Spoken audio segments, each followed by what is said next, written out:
चलिए आज बना लेते हैं सर्दियों के special protein, iron, calcium, omega 3 और मैग्नीशियम से भरपूर लड्डू और साथ ही गोंद पाक, जो कि बिल्कुल हेल्दी तो हैं ही साथ इतने टेस्टी बनके तैयार होंगे। और इन्हें हम बनाएंगे बहुत ही कम घी में, उसके बाद भी ये एकदम सॉफ्ट और एकदम नरम मुलायम बनके तैयार होंगे। और इन तीनों चीज़ों को आप एक बार बनाकर आराम से महीने 2 महीने तक भी इंजॉय कर सकते हैं, बिल्कुल भी ख़राब नहीं होते। तो चलिए शुरू करते हैं। तो सबसे पहले गैस पे कढ़ाई चढ़ाएंगे और इसके अंदर मैंने आधा कटोरी घी ऐड किया था। और जब घी अच्छे से गर्म हो गया तब इसके अंदर मैंने 2 कटोरी भर के गेहूं का आटा ऐड कर दिया था। अब इन सभी चीज़ों को अच्छे से हम लो फ्लेम पे भून लेंगे। साथ ही साथ यहाँ पर मैंने मिक्स सीड्स लिए हैं, इसे भी हम बिल्कुल ड्राई रोस्ट करेंगे। मार्केट में ये मिक्स सीड्स का पैकेट आता है जो कि आसानी से आपको मिल जाता है, नहीं तो आप ये सारी चीज़ें अलग अलग भी मिक्स कर सकते हैं। तो इसके अंदर musk melon seed, watermelon seed, pumpkin seeds, chia seeds, सारी तरह के सीड्स होते हैं जो कि मिक्स आते हैं। अब इन सभी चीज़ों को हम पहले लो फ्लेम पे अच्छे से रोस्ट कर लेंगे और उसके बाद इसे हम निकाल लेंगे एक अलग प्लेट में। साथ ही आटे को भी हम तब तक भूनेंगे जब तक कि इसका अच्छे से कलर इस तरह से ब्राउन नहीं हो जाता, यानी चेंज नहीं हो जाता, और एक बहुत अच्छी सी खुशबू आने तक इसे भी हम भून लेंगे। अब ये दोनों चीज़ें भुन गई है हमारी, तो इसे हम रख लेंगे साइड में। अब यहाँ पर उसी कढ़ाई के अंदर मैंने लिया है पॉपी सीड्स यानी खसखस। खसखस को भी हम इसी तरह से ड्राई रोस्ट कर लेंगे और ये बहुत जल्दी से भुन जाती है, तो इसे भी लो फ्लेम पे अच्छे से भूनकर इसे भी हम निकाल लेंगे और इसे हम रखेंगे एकदम अलग प्लेट में। अब वापस से उसी कढ़ाई के अंदर हम यहाँ पर गैस की फ्लेम को लो ही रखेंगे और यहाँ पर लिया है मैंने आधा कटोरी तिल। तो यहाँ पर मेजरमेंट के लिए मैंने इसी कटोरी को लिया था और इसी कटोरी को सेट करके मैंने सारी चीज़ें मेज़र की है। आप भी कोई एक बर्तन, कटोरी, कप सेट कर लीजिएगा, उसी से सारा मेजरमेंट कीजिएगा। तिल बाजार में 2 तरह की आती है, एक इस तरह से आती है जो मटमैली सी होती है और एक आती है धुली हुई तिल यानी बिल्कुल सफ़ेद। तो आप कोशिश कीजिएगा आप यही वाली तिल लीजिएगा क्योंकि ये हेल्थ के लिए बहुत अच्छी होती है। तिल के अंदर बहुत ही अच्छी मात्रा में कैल्शियम पाया जाता है जो कि हमारी हड्डियों के लिए बहुत ही फायदेमंद है और सर्दियों में तिल खाना भी चाहिए। तो बस यहाँ पर तिल को हमें हल्का गुलाबी होने तक भूनकर निकाल लेना है, बहुत ज़्यादा इसे रोस्ट नहीं करना है, नहीं तो इसके अंदर कड़वाहट आ जाती है। तो बस अब यहाँ पर ये रोस्ट हो गया है, हल्का इसका कलर चेंज हो गया है। अब इसे हम निकाल लेंगे और तिल को भी हमें अलग ही प्लेट में रखना है, इसे मिक्स नहीं करना है हमें सारी चीज़ों के साथ। तो यहाँ पे तिल को हम निकालने के बाद अब इसके अंदर हमने ऐड कर दिया है वॉलनट यानी अखरोट, और इसे भी हम भून लेंगे अच्छे से यानी ड्राई रोस्ट कर लेंगे। और इसके बाद जब इसे भुन जाएगा तब इसे भी निकालने के बाद अब यहाँ पर हमने लिया है मखाने। तो टोटल मैंने यहाँ पे 200 ग्राम मखाना लिया है और मखाने को भी हमें ड्राई रोस्ट करना है और इन्हें भी हमें लो फ्लेम पे ही रोस्ट करना है। और एक मखाने को उठाकर जब हम इसे तोड़ेंगे ना तो इस तरह से आवाज़ आएगी, इट मीन्स हमारे मखाने अच्छे से रोस्ट हो गए हैं और बिल्कुल क्रिस्प हो गए हैं। अब इन्हें भी हम निकाल लेंगे अलग प्लेट में, यानी सारी चीज़ें हमें यहाँ पे अलग अलग ही रखना है। मखाने के अंदर भी कैल्शियम की मात्रा बहुत अच्छी पाई जाती है जो कि हमारे घुटनों के दर्द के लिए बहुत ही फायदेमंद है। तो चलिए अब यहाँ पर हमारे मखाने हो गए हैं। अब यहाँ पर मैंने ले लिया है 1 कटोरी भर के डेसिकेटेड कोकोनट यानी नारियल का बुरादा, जो कि इजीली आपको बाजार में मिल जाता है। इसे भी हम लो फ्लेम पे अच्छे से भूनकर निकाल लेंगे, बहुत ज़्यादा इसे भी नहीं भूनना है, बस हल्का सा इसका कलर गुलाबी हो जाए इतना ही हमें इसे रोस्ट करना है। अगर आपको सूखा नारियल अगर आपके पास है गोला तो आप वो भी इसको यहाँ पर ग्रेट करके ले सकते हैं या फिर छोटे छोटे टुकड़ों में कट करके ले सकते हैं। तो नारियल यहाँ पर हमारा भुन गया है। अब यहाँ पर मैंने इसके अंदर ऐड कर दिया है घी। तो यहाँ पर मैंने टोटल 6 चम्मच घी ऐड किया है और इसके अंदर अब हम ऐड कर देंगे सारे तरह के ड्राई फ्रूट्स यानी काजू, बादाम, पिस्ता, जो भी आप ऐड करना चाहें, जो जो आप पसंद करते हो, लाइक करते हो, वो इसके अंदर ऐड कर सकते हैं। जो नहीं पसंद करते वो आप स्किप कर सकते हैं। तो अब इन सभी चीज़ों को हमें लो फ्लेम पे अच्छे से क्रिस्प होने तक, बिल्कुल हल्का गुलाबी कलर आने तक भूनकर निकाल लेना है। और उसके बाद यहाँ पर जब हमारे काजू बादाम भुन जाएंगे तब उसी कढ़ाई के अंदर अब हम घी ऐड नहीं करेंगे। यहाँ पर मैंने आधा कटोरी किशमिश ऐड किया है और किशमिश को हम बस हल्का सा रोस्ट करके निकाल लेंगे। हल्का सा ये फूल जाएगा, बस हमें निकाल लेना है। आप चाहें तो किशमिश को एज इट इज़ भी डाल सकते हैं, लेकिन इस तरह से हल्का सा रोस्ट करेंगे तो इसका टेस्ट बहुत बढ़ जाता है। तो बस अब यहाँ पर हल्का सा रोस्ट करने के बाद इसे भी हम निकाल लेंगे एक अलग बर्तन में। और अब इसके बाद हम इसके अंदर ऐड करेंगे नारियल वापस से। तो यहाँ पर मैंने ये गोला जो नारियल आता है सूखा वाला वो ग्रेट करके लिया है, साथ ही थोड़े से मैंने कट करके लिए हैं। अगर आपके पास सूखा गोला हो तो आप यही डालिएगा लड्डू में, इसका टेस्ट बहुत ही अच्छा आता है लड्डू में। मेरे पास यहाँ पे कम क्वांटिटी में था इसीलिए मैंने नारियल का बुरादा ऐड किया था। और इसे भी हम लो फ्लेम पे अच्छे से ड्राई रोस्ट करके निकाल लेंगे। नारियल के अंदर एक अपना तेल होता है खुद ही, तो ये जैसे जैसे आप भूनेंगे हल्का हल्का देखिए इसने तेल भी रिलीज़ कर दिया है। तो बस इसे भी हमें ज़्यादा नहीं भूनना है और निकाल लेना है। अब यहाँ पर वापस से हमने घी ऐड किया है कढ़ाई के अंदर। तो यहाँ पर मैंने आधा कटोरी घी ऐड किया है और यहाँ पे लिया है मैंने गोंद। तो गोंद भी बहुत तरह की आती है मार्केट में, आपके यहाँ पे जो मिलती है आप वो ले सकते हैं। और बस इस तरह से थोड़ी थोड़ी क्वांटिटी में घी जब अच्छे से गर्म हो जाएगा तो लो फ्लेम पे हमें सारी गोंद को अच्छे से फ्राई करके निकाल लेना है। गोंद को फ्राई करते समय आपको एक बात का ध्यान रखना है कि आपको इसे लो फ्लेम पे ही फ्राई करना है, गैस की फ्लेम को बिल्कुल भी हाई नहीं रखना है। अगर आप बहुत ज़्यादा गर्म घी में इसे डाल देंगे तो ये फटाफट से फूल तो जाएगी लेकिन अंदर से कच्ची रह जाएगी। तो बस इस बात का ध्यान रखते हुए हम गोंद को भी फ्राई करके निकाल लेंगे उसी थाली में जिसमें कि हमने नारियल को भूनकर निकाला था। तो यहाँ पर बैचेस में थोड़ा थोड़ा करके ही हमें गोंद को भूनना है, एक साथ सारी गोंद हमें नहीं ऐड करनी है, नहीं तो ये पूरी आपस में चिपक जाएगी और बिल्कुल भी अच्छे से फ्राई नहीं होगी। तो यहाँ पे थोड़े थोड़े बैचेस में मैंने गोंद को भी भूनकर निकाल लिया। अब हम एक मिक्सी का जार लेंगे और जितनी भी चीज़ें हमने यहाँ पे रोस्ट की हैं या फिर फ्राई की हैं उन सभी चीज़ों को हम पीस लेंगे। तो सबसे पहले हम यहाँ पे मखाने को पीसेंगे और मखाने को हमें पीसते समय इस बात का ध्यान रखना है कि इसे हमें फाइन पाउडर नहीं बनाना है, इस तरह से हमें कोर्सली यानी दरदरा ही पीसना है। तो 2 बैचेस में इसको हमने पीस कर निकाल लिया है। और अब इसके बाद इसके अंदर हमने जो काजू बादाम फ्राई करके रखे थे इसे भी हम पीस लेंगे और इसे भी हमें दरदरा ही पीसना है, फाइन पाउडर इसका भी हमें नहीं बनाना है। तो यहाँ पे काजू बादाम को पीसने के बाद इसको भी हम इसी के अंदर मिक्स कर देंगे जिसमें कि हमने मखाने जिस थाली में रखे थे। और अब इसके बाद हमने जो सारे सीड्स यहाँ पे रोस्ट करके रखे थे इन्हें भी हम ले लेंगे और इसे हमें बिल्कुल पीसना नहीं है, बस मिक्सी को एक बार चलाना है, बंद करना है, एक बार चलाना है और बंद करना है, बस 2 बार ही हमें ग्राइंडर को घुमाना है और इस तरह से बस ये 2 टुकड़ों में टूट जाए इतना ही हमें पीसना है और इसे भी हमें इसके अंदर ऐड करना है। साथ ही अब हमने जो नारियल भून के रखा था वो भी इसके अंदर ऐड कर देंगे और अब इन सभी चीज़ों को अच्छे से हम मिक्स कर लेंगे। जितनी भी चीज़ें हमने पीस कर निकाली हैं तो ये सारी चीज़ों को अच्छे से मिक्स करेंगे और इसके लिए आप बड़ी सी थाली ही लीजिएगा। सारे ड्राई फ्रूट्स को पहले हम अच्छे से मिक्स कर लेंगे एक थाली के अंदर, उसके बाद हम आगे का प्रोसेस करेंगे। तो यहाँ पे अब हमने लिया है एक जायफल और इसे हम इस तरह से ग्रेट करके इसके अंदर ऐड कर देंगे। तो इससे बहुत ही अच्छा टेस्ट आता है लड्डुओं में। साथ ही साथ सर्दियों में जायफल यूज़ करना चाहिए, ये सर्दियों के लिए बहुत ही अच्छा होता है। तो अब इन सभी चीज़ों को अच्छे से वापस हम एक बार मिक्स कर देंगे, यानी जायफल को भी हम ड्राई फ्रूट्स के अंदर अच्छे से मिक्स करने के बाद अब हमने जो गोंद यहाँ पे फ्राई करके रखी थी तो इस तरह से कटोरी या ग्लास ले लीजिए और इस तरह से हम इसे क्रश कर लेंगे। गोंद को कभी भी इस तरह से क्रश करके ही ऐड करना चाहिए। जब लड्डू में खाते समय बीच में मुंह में आते हैं ना तो बहुत ही स्वादिष्ट लगते हैं लड्डू, और सर्दियों में गोंद खाना भी चाहिए। ये हड्डियों के लिए, कमर दर्द के लिए बहुत ही फायदेमंद होता है। अब यहाँ पर जो हमने नारियल और गोंद अच्छे से क्रश कर लिया है तो हमने जो आटा भून के रखा था ना, अब ये दोनों चीज़ें हमें आटे के अंदर मिक्स करना है और अच्छे से हमें इसे आटे के अंदर पूरी हाथों से बिल्कुल रगड़ते हुए, मैंने मसलते हुए मिक्स करना है। और उसके बाद जब ये दोनों अच्छे से मिक्स हो जाएंगी तब हम यहाँ पर जो हमने सारे ड्राई फ्रूट्स लिए थे वो सारा ड्राई फ्रूट्स अब हमें आटे के अंदर मिक्स करना है जो हमने ड्राई फ्रूट्स पीस के रखे थे। तो इसके अंदर मैंने तिल भी ऐड कर दिया है, साथ ही खसखस भी ऐड कर दिया है और मैंने यहाँ पे थोड़े से पिस्ता जो है वो भी मैंने ड्राई रोस्ट कर लिए थे, उसे भी मैंने इसके अंदर पीस कर ऐड कर दिया है। अब यहाँ पर हम वापस से बड़ी सी थाली लेंगे और ये सारी चीज़ें हम आटा और ड्राई फ्रूट्स जो हमने पीस के रखे हैं यहाँ पे दोनों को हम मिक्स कर देंगे। तो मैंने यहाँ पे ड्राई फ्रूट्स और आटे की क्वांटिटी इक्वल ली है, यानी दोनों बराबर मात्रा में लिए हैं।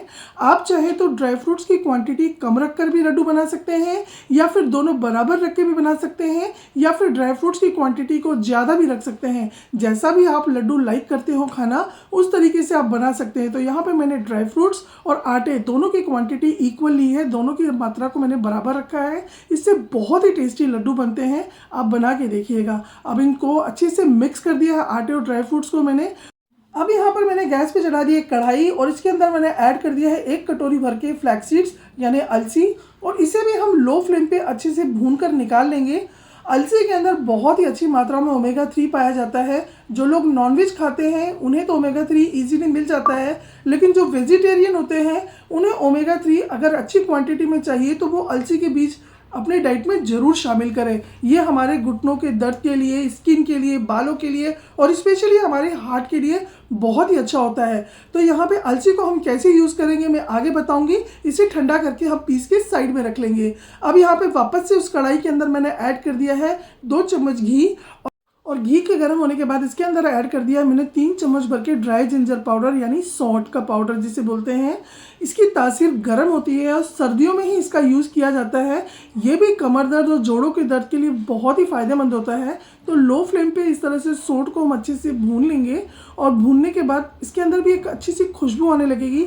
हम गैस की फ्लेम को बंद कर देंगे, बहुत ज़्यादा इसे हमें नहीं भूनना है। और अब इसे हम ऐड कर देंगे जो आटा और ड्राई फ्रूट्स हमने मिक्स करके रखा था, ये सारा सौंठ हमें इसके अंदर ऐड कर देना है। तो सौंठ की क्वांटिटी यहाँ पे कम है, थोड़ा इसे निकालने में प्रॉब्लम हुआ था मुझे, तो मैंने जो किया था मैं आपको भी बताती हूँ कि इस तरह से आप आटा का जो मिश्रण है उसके अंदर डालिएगा और अच्छे से जब हम कढ़ाई में इसे चलाएंगे ना तो सारा सौंठ इसके अंदर मिक्स हो जाएगा और उसके बाद इसे हमें निकाल लेना है। इस तरह से करने से हमारी पूरी सौंठ अच्छे से निकल जाएगी और हमारी कढ़ाई एकदम साफ़ हो जाएगी। तो बस इसे निकालने के बाद अब इसके अंदर हमने ऐड कर दिया है 1 चम्मच भर के काली मिर्च का पाउडर। काली मिर्च भी बहुत ही अच्छी होती है, ये हमारी इम्यूनिटी को बढ़ाती है, तो ये आप ज़रूर ऐड कीजिएगा। लेकिन अगर आप नहीं पसंद करते हैं तो आप इसे स्किप कर दीजिएगा। तो यहाँ पे बिल्कुल अगर आप काली मिर्च ऐड करेंगे ना तो बिल्कुल भी पता नहीं चलेगा लड्डुओं में इसका टेस्ट। और आप अब इन सभी चीज़ों को अच्छे से हमें करना है मिक्स। तो पहले हम इस तरह से कलछी से मिक्स करेंगे और उसके बाद इस तरह से हाथों से मसलते हुए हमें सारे मसाले जो हमने ऐड किए हैं अच्छे से आटे और ड्राई फ्रूट्स के अंदर मिक्स कर देने हैं। अब इसे अच्छे से मिक्स करने के बाद ये जो सारा मिश्रण है इसे हम 2 पार्ट में डिवाइड कर देंगे, यानी आधा हम अलग निकाल के रख देंगे और आधा हम इसी बड़ी थाली में छोड़ देंगे। अब यहाँ पे हमने गैस पे चढ़ा दी है कढ़ाई और इसके अंदर मैंने ऐड किया है 2 चम्मच घी और इसी के साथ इसके अंदर मैंने ऐड कर दिया है 2 चम्मच घर की पिसी हुई हल्दी। और इसे हमें लो फ्लेम पे अच्छे से भूनना है जब तक कि इसका कच्चापन अच्छे से ख़त्म ना हो जाए और एक बहुत ही अच्छी सी खुशबू आने लगेगी हल्दी की भी भुनने के बाद, तब तक इसे हमें भूनना है। तो अगर आप नहीं पसंद करते तो आप इसे स्किप कर सकते हैं, लेकिन अगर आपकी बॉडी में कहीं भी इंटरनल इंजरीज है या फिर स्वेलिंग है तो ये इसे दूर करती है, साथ ही एक नेचुरल एंटीबायोटिक का काम करती है। अगर आप नहीं पसंद करते हैं तो आप इसे स्किप भी कर सकते हैं, लेकिन हल्दी ऐड करेंगे ना तो आपकी बहुत ही सुंदर, बहुत ही प्यारा कलर भी आएगा आपके लड्डुओं में। तो आप इसे ज़रूर ऐड कीजिएगा।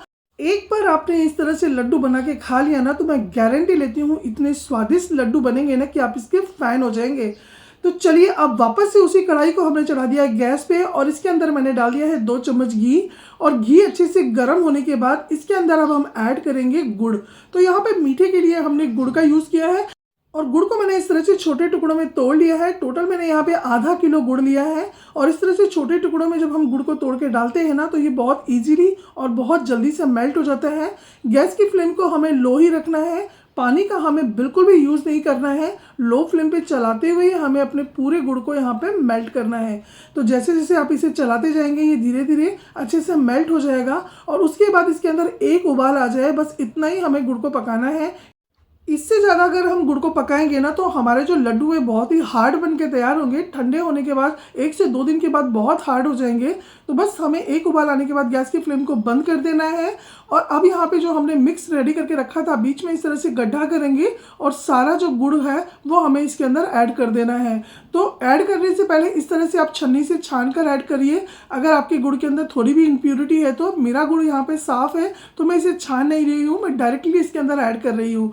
तो बस आप चाहे तो इस समय पे किसी की हेल्प ले सकते हैं। तो मैंने यहाँ पे अपनी बेटी की हेल्प ली है ताकि फटाफट से सारा प्रोसेस हमें जल्दी करना है, क्योंकि ये ठंडा हो जाएगा ना तो इसे फिर हैंडल करना मुश्किल हो जाएगा। तो पहले हम फटाफट से सारे गुड़ को अच्छे से आटे और ड्राई फ्रूट्स के अंदर मिक्स कर लेंगे और ये सारा प्रोसेस हमें पहले चम्मच से करना है क्योंकि गुड़ बहुत गर्म है तो ये हाथों में चिपक सकता है। जब ये अच्छे से मिक्स हो जाएगा, हल्का ठंडा हो जाएगा, तो बस अब फटाफट हमें देर ना करते हुए हल्के गर्म में ही इस तरह से इसके लड्डू बनाने हैं। तो लड्डू आप अपने चॉइस के अकॉर्डिंग छोटे बड़े जो भी साइज़ आपको चाहिए उस तरह से आप बना लीजिए। मैंने यहाँ पे मीडियम साइज़ के सारे लड्डू बना के तैयार किए हैं और बाद में जब ये ठंडा हो जाएगा और इसके लड्डू नहीं बनेंगे तो घबराना बिल्कुल भी नहीं है। बस इस तरह से घी इसके अंदर गर्म करके ऐड कर दीजिएगा और फटाफट से अपने सारे लड्डू बना के तैयार कर लीजिएगा। तो यहाँ पर मैंने सारे लड्डू बना के तैयार कर लिए हैं और लग रहे हैं ना एकदम ज़बरदस्त। तो अब इसे हम रख देते हैं साइड में और चलिए बना लेते हैं अपने दूसरे तरह के लड्डू। तो यहाँ पर मैंने वापस से वही कढ़ाई ली है और इसके अंदर हमने 2 चम्मच घी ऐड कर दिया है और घी गर्म होने के बाद इसके अंदर ऐड कर दिया है मैंने गुड़।